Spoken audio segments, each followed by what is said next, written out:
Oke, hari ini Bapak Ibu Saudara kita akan belajar kebenaran firman Tuhan, yaitu iman dan teknologi.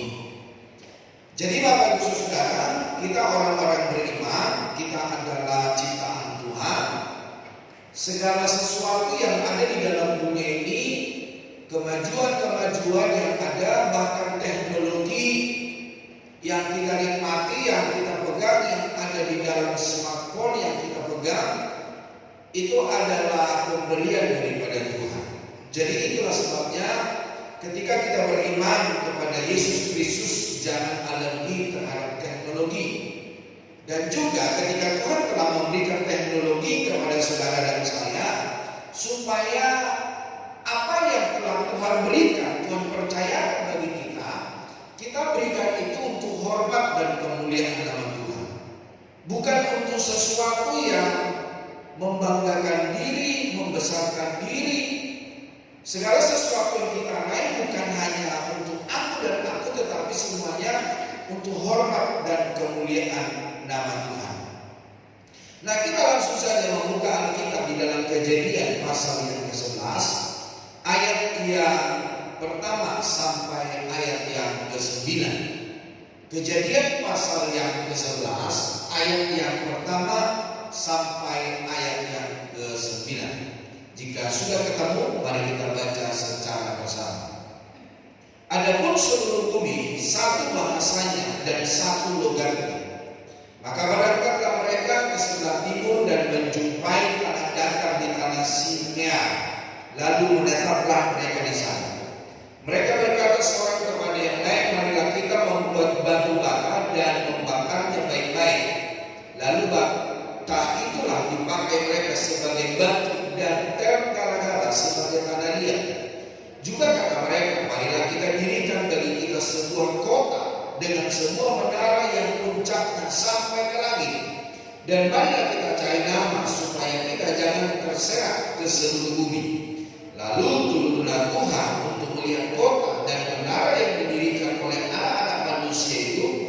Dan ia berfirman, mereka ini satu bangsa dengan satu bahasa untuk semuanya ini. Barulah permulaan usaha mereka. Mulai dari sekarang apapun juga yang mereka rencanakan, tidak ada yang tidak akan dapat terlaksana. Baiklah kita turun dan mengacau balaukan di sana bahasa mereka, sehingga mereka tidak mengerti lagi bahasa masing-masing. Demikianlah mereka diserahkan Tuhan dari situ ke seluruh bumi, dan mereka berhenti mendirikan kota itu. Itulah sebabnya sampai sekarang nama kota itu disebut Babel, karena disitulah kekacau balaukan Tuhan bahasa seluruh bumi dan dari situlah mereka diserahkan Tuhan ke seluruh bumi. Nah, Bapak Ibu saudara-saudara kekasih Tuhan, Babilonia atau Babel adalah sebuah kota penting di Mesopotamia. Mesopotamia kuno yang merupakan ibu kota dari kerajaan dan kekaisaran Babilonia. Dan peninggalannya ini ditemukan di Al-Hillah, kegubernuran Babel itu di Irak, sekitar 85 km selatan Baghdad, Bapak Ibu Saudara. Jadi Babilonia itu terletak di daerah Irak. Apakah saya harus selesai khotbah? Ini tanda-tanda selesai khotbah. Bagaimana? Ini juga saya nggak bisa gerakkan, kenapa ya? Jadi Bapak Ibu Saudara kekasih Tuhan, supaya tahu dan mengerti Babilonia itu ada di daerah Irak. Jadi 85 km dari Baghdad.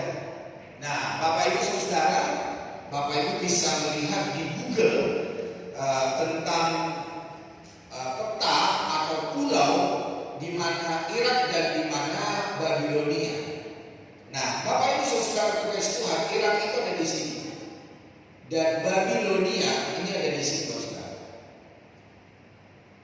Jadi begitu dekat, hanya 85 km.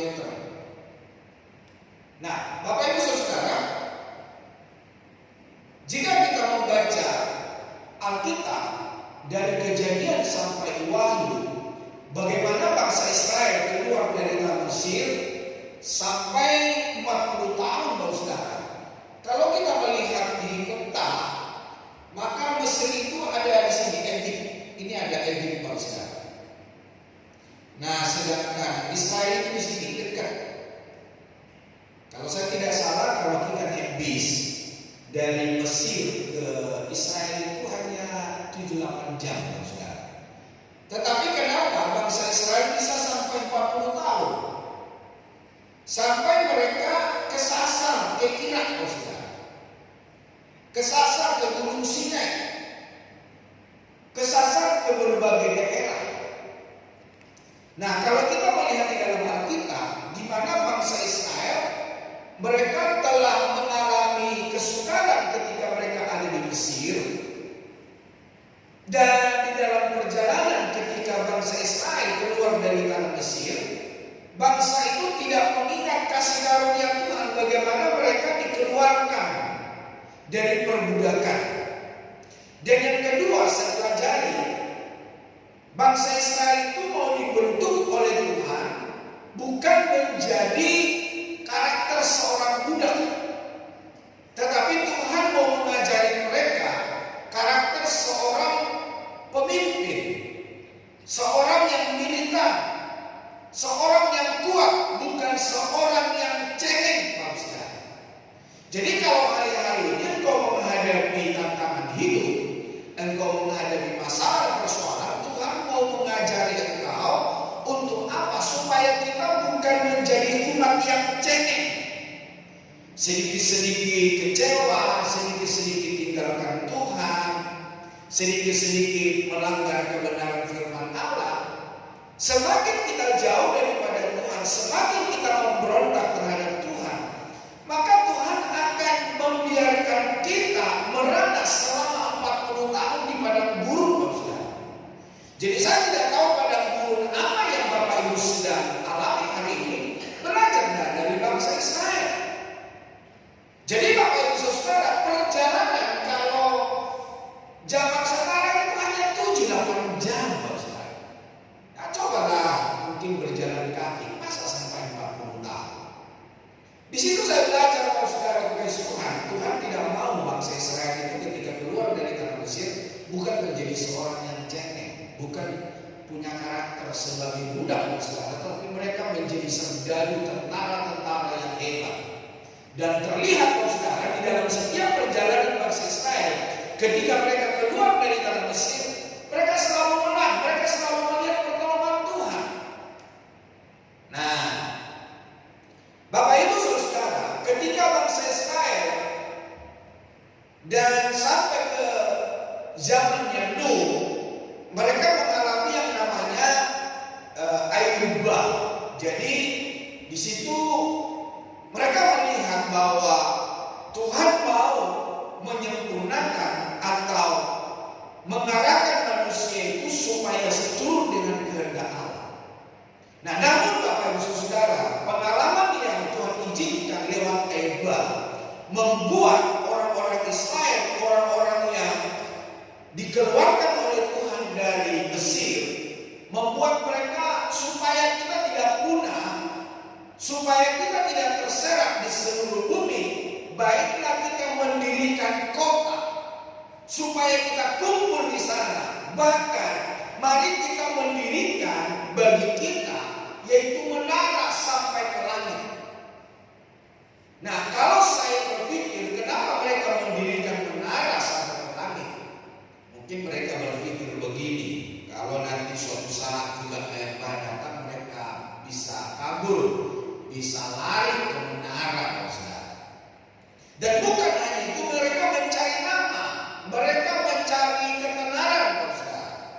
Padahal firman Allah berkata manusia diciptakan supaya memenuhi bumi. Tetapi ketika mereka memberontak terhadap Tuhan, mereka ingin hanya kumpul di daerah Babilonia, saudara. Jadi sangat bertentangan dengan kebenaran firman Tuhan. Nah, pertanyaannya, di mana agar selamat?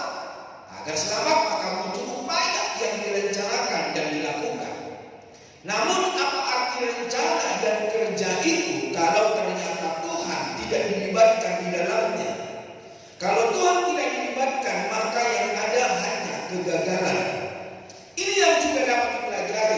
dari bacaan kita dari Kejadian. Bapak Ibu Saudara, di dalam Mazmur pasal 127 jelas di sini dikatakan ayat pertama sampai ayat yang kedua. Nyanyian Tiara Salomo, jika bukan Tuhan yang membangun rumah, sia-sialah usaha orang yang membangunnya. Jika bukan Tuhan yang mengawal kota, sia-sialah pengawal berjaga-jaga. Sia-sialah kamu bangun pagi-pagi dan duduk-duduk sampai jauh malam, dan makan roti yang diperoleh dengan susah payah, sebab ia memberikannya kepada yang dicintainya pada waktu dini. Jadi kalau kita melihat dari bacaan ini, dari firman Tuhan ini, bahwa usaha manusia itu tanpa Tuhan akan sia-sia. Kerja keras manusia itu akan sia-sia. Tenaga yang kita keluarkan, ide-ide yang kita berikan, itu akan sia-sia adanya jika semua itu tidak disertai dan kita tidak libatkan Tuhan akan ada di dalamnya. Di dalamnya Paulus pasal yang keempat ayat 13, ayat 14, 15 berkata begini. Jadi sekarang hai kamu yang berkata hari ini atau besok kamu berangkat ke kota Anu, dan di sana kami akan tinggal setahun dan berdagang serta mendapat untung. Sedang kamu tidak tahu apa yang akan terjadi besok. Apakah arti hidupmu? Hidupmu itu sama seperti uap yang sebentar saja kelihatan lalu lenyap. Sebenarnya kamu harus berkata, jika Tuhan menghendakinya, kami akan hidup dan berbuat ini dan itu. Jadi di sini kita diajarkan supaya melibatkan Tuhan. Ide boleh cemerlang, program boleh cemerlang, tetapi jangan lupa melibatkan Tuhan. Karena firman Allah berkata bahwa kita ini seperti uap. Bahkan di dalam firman Tuhan yang lain berkata kita ini seperti rumput, seperti bunga rumput di padang. Satu hari mekar, indah, tapi setelah itu gugur. Tidak ada sesuatu yang bisa diingat dan dibanggakan. Masih ingat?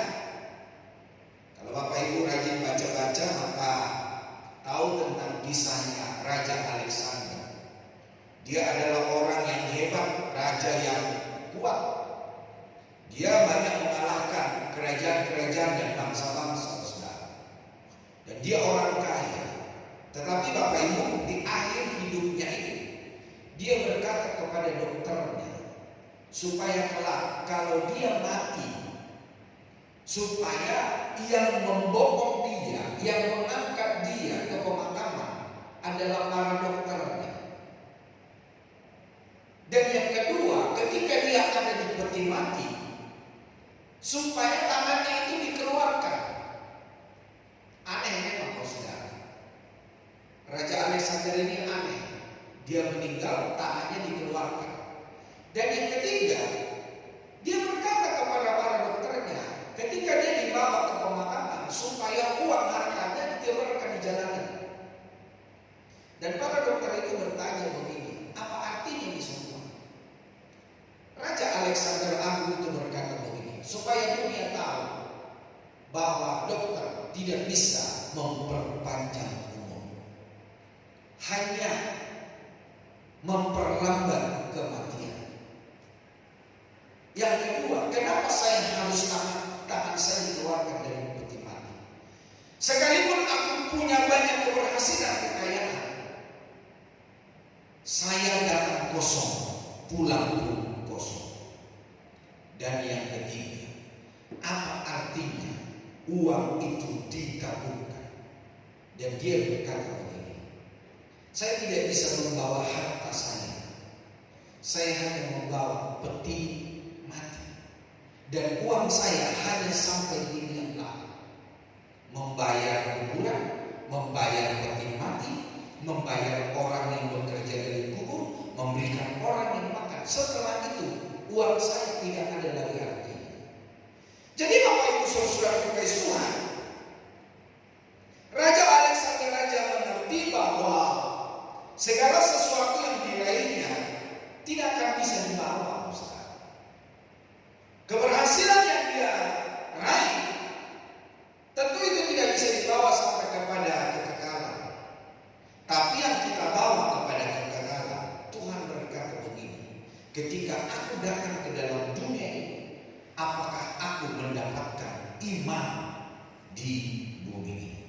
Jadi Bapak Ibu Saudara terkasih Tuhan, segala sesuatu yang kita kerjakan, mari jangan lupa libatkan Tuhan. Jangan lupa segala sesuatu yang kita raih itu semua datangnya daripada Tuhan.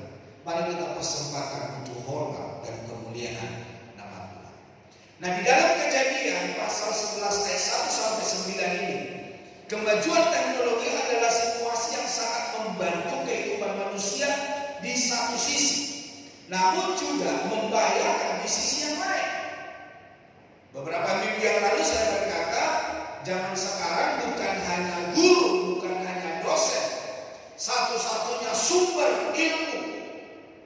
Tapi sekarang ada media sosial, ada Android, ada smartphone yang ada di tangan kita. Dunia ada di tangan kita. Kita mau belajar apa saja, tanpa guru kita bisa, saudara. Cuma yang kita ikutin guru abal-abal, guru kaleng-kaleng, atau guru beneran, saudara. Karena di dalam smartphone yang kita pegang itu ada banyak juga orang menyesal. Misalnya Bapak Ibu masak, dari menu-menu masakan itu ada bumbu-bumbu yang kadang-kadang istri saya bilang, wah ini gak masuk akal ini. Gulanya sampai begini banyak, garamnya sampai begini. Akhirnya istri saya modifikasi, dikurangin, saudara. Gak mungkin. Jadi Bapak Saudara kasih Tuhan, jadi teknologi bisa menguntungkan kita, teknologi juga bisa membahayakan kita.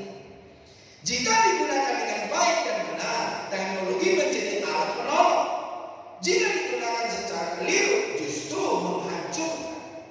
Lewat teknologi, tanpa kita tahu rumah, kita bisa dihantarkan oleh teknologi. Lewat Google Map bagusnya ada. Kita bisa sampai ke sana tanpa kita cari-cari, tanpa kita lihat petunjuk-petunjuk, hanya lihat di Google Map. Teknologi akan mengantarkan kita putar ke kiri, putar ke kanan, ada kecelakaan, ada kemacetan. Kayak lagu aja, putar ke kiri, putar ke kanan. Jadi Bapak Ibu Saudara kasih Tuhan, belajar dari kisah Menara Babel. Inilah dampak dari teknologi tanpa takut Tuhan. Nah, dari Menara Babel ini apa yang kita pelajari? Yang pertama, pemberontakan. Jadi bangsa Israel itu mendirikan kota dan Menara Babel. Kota Babel dan Menara Babel itu adalah bentuk suatu pemberontakan. Tadi saya sudah berkata di depan bahwa ketika Tuhan menciptakan manusia, dikatakan beranak cuculah, penuhilah bumi. Tetapi ketika mereka mendirikan kota Babel, Menara Babel, supaya mereka tidak terserah. Nah, itu satu pemberontakan mereka. Nanti kita akan belajar, saudara. Dosa pada hakikatnya adalah pemberontakan manusia kepada Tuhan. Sudah dihukum dengan air baku, akhirnya manusia kembali kepada pemberontakannya. Bapak Ibu yang dikasihi oleh Tuhan, ada banyak pemberontakan yang dilakukan oleh bangsa Israel. Bapak Ibu nanti bisa baca di rumah Bilangan pasal 16. Di situ ada Korah, Datan, dan Abiram. Orang-orang ini adalah orang-orang Lewi yang tugasnya adalah melayani di dalam bait Allah. Tetapi mereka mau seperti imam, seperti Musa, seperti Harun, Yosua, yang dipakai oleh Tuhan menjadi pemimpin atas bangsa Israel. Sehingga Musa berkata, tidak puaskah kamu melayani di bait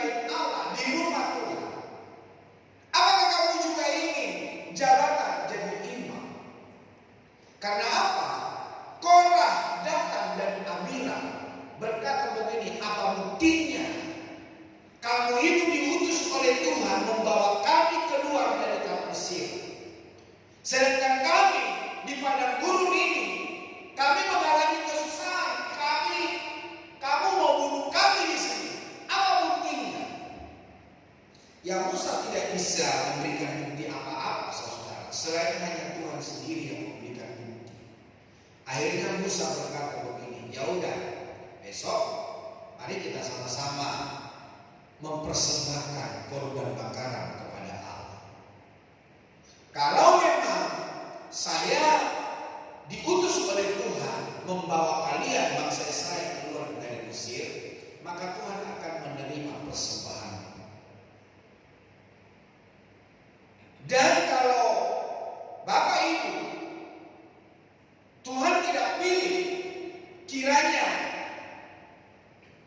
tanah akan membuka mulutnya dan menelan kalian hidup-hidup. Bapak Ibu, apa yang terjadi ketika bangsa Israel dan Musa memberikan persembahan korban, Datan, Abiram, Korah, ternyata persembahan Musa itu diterima oleh Tuhan lewat api datang dari surga membakar itu persembahan. Sedangkan Korah, Datan, dan Abiram tidak, saudara. Dan apa yang terjadi terhadap mereka, saudara? Tanah membuka mulut, menelan Korah, Datan, dan Abiram, istri dan anak-anaknya, harta kekayaannya. Dan ketika mereka ditelan oleh mulut, mereka teriak-teriak, mereka berseru minta tolong. Akhirnya orang-orang Israel lari menjauh, mereka ketakutan. Nanti jangan-jangan kita juga ikut masuk ditelan oleh tanah ini. Nanti Bapak Ibu bisa baca di dalam Bilangan pasal 16. Nah, zaman sekarang ada banyak orang seperti ini, meragukan kepemimpinan seseorang, saudara. Meragukan panggilan Tuhan di dalam hidup seseorang. Yang artinya ada banyak pemberontakan terjadi seperti yang dialami oleh Musa, yang dilakukan oleh Korah, Datan, dan Abiram. Nah, Bapak Ibu saudara kekasih Tuhan, penguasaan teknologi diwakili oleh kemampuan membangun kota dan menara yang tinggi, dipakai untuk memberontak kepada Tuhan. Seharusnya teknologi dipakai untuk melayani Tuhan. Manusia merasa independen, tidak membutuhkan Tuhan, dan karena itu Tuhan mengacaukan rencana pemberontakan itu. Jadi kalau hari ini kita berbeda-beda suku, kita berbeda-beda bahasa, berbeda-beda karakter, saudara, itu terjadinya saat pendirian kota Babel, menara Babel. Ya. Jadi Tuhan mengacaukan, padahal sebetulnya kita dulu satu bahasa, yang akhirnya banyak bahasa di bumi. Jadi terjadinya bahasa banyak itu, ingat, itu adanya di kota Babel, di menara Babel, saudara. Nah, hal yang menunjukkan kesombongan dalam ayat ini dikatakan bahwa marilah kita dirikan bagi kita sebuah kota dengan sebuah menara yang puncaknya sampai ke langit. Nah itu saudara. Dan yang kedua, marilah kita cari nama. Dan yang ketiga, supaya kita jangan terserak ke seluruh bumi.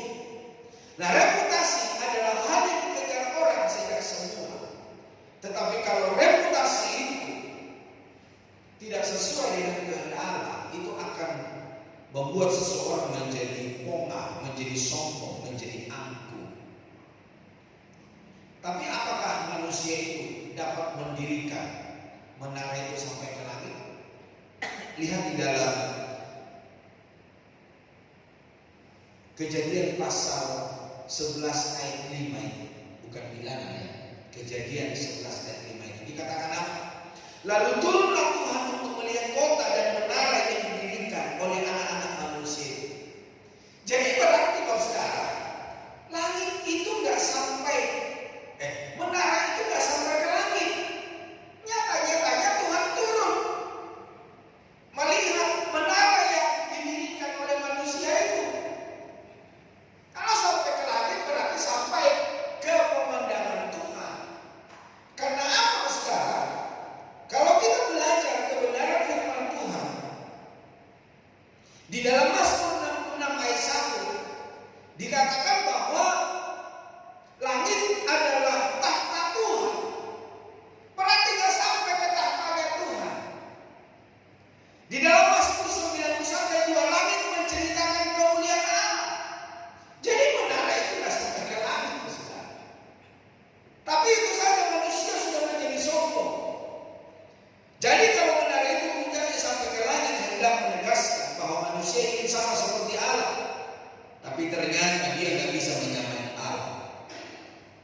seperti Lucifer. Dia ingin menyamai Allah, pengen malaikat-malaikat yang lain menyembah dia. Mereka ingin mensejajarkan diri mereka dengan Allah dan ingin dimuliakan sama seperti Allah. Itu berarti bahwa tujuan dan rencana pembangunan itu adalah untuk memperlihatkan kehebatan manusia, bahwa manusia hendak menunjukkan tanpa Tuhan mereka bisa berbuat, dan dengan kerja mereka hendak dipuji. Jadi Bapak Saudara, hari ini mari kita memahami supaya segala sesuatu yang dipercayakan oleh Tuhan, mari kita melibatkan Tuhan, Saudara.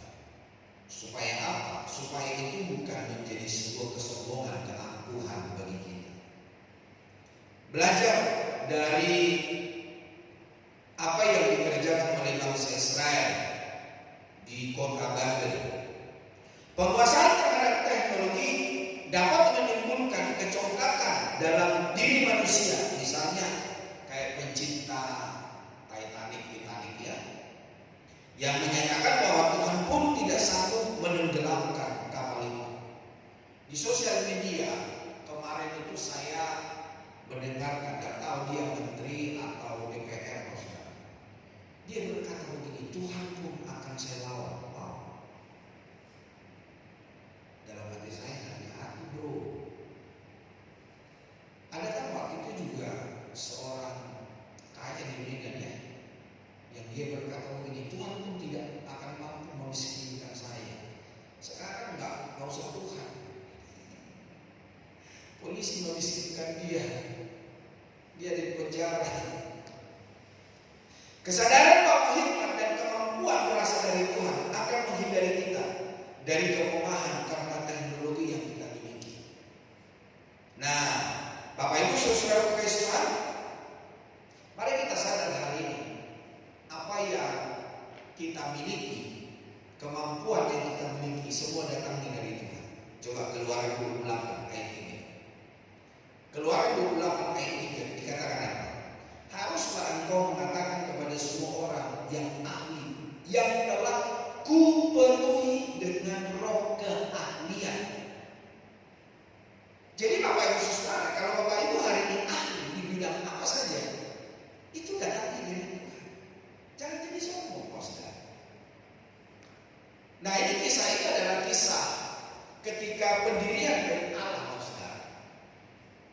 Pendirian kemah suci, bukan dari Allah, kemah suci. Jadi Tuhan memberikan roh keahlian, membuat baju efod dari emas, Saudara. Membuat pakaian harum untuk menguduskan dia supaya dipegangnya jabatan imam bagi Tuhan. Nah, di dalam Kejadian pasal 1 ayat 26, di situ sangat jelas-jelas firman Allah berkata, baiklah kita menjadikan manusia itu menurut gambar dan rupa kita. Jadi kenapa kita bisa berkarya? Kenapa kita bisa melakukan ini dan itu? Gambaran Tuhan ada di dalam hidup kita. Jadi tanpa Tuhan, saudara dan saya tidak akan bisa. Dalam bahasa Batak, Kejadian 1 ayat 26 itu dikatakan, Tuhan berfirman, marilah kita menciptakan manusia serupa dan segambar dan sama dengan perilaku kita. Tudos tu pangalahu itu kelakuan. Nah, ada di situ, serupa dengan kelakuan Tuhan. Jadi Bapak bisa sekarang, kalau hari ini kau mampu melakukan segala sesuatu, janganlah menjadi sombong. Ingatlah Tuhan. Berikanlah kemuliaan hanya bagi Tuhan kita Yesus Kristus, karena Dia yang memberikan segalanya. Ide-ide kita yang cemerlang, kekuatan kita, kerja keras kita, apa yang kita raih, itu datangnya dari Tuhan. Dan Bapak bisa saudara, oleh karena bangsa Israel ini sombong, angkuh, maka hukuman Tuhan yang ada. Pada akhirnya yang terjadi adalah kekacaubalauan dan penyerahan, diserahkannya. Tuhan menyerahkan. Akibat apa? Pemberontakan dan kesombongan manusia.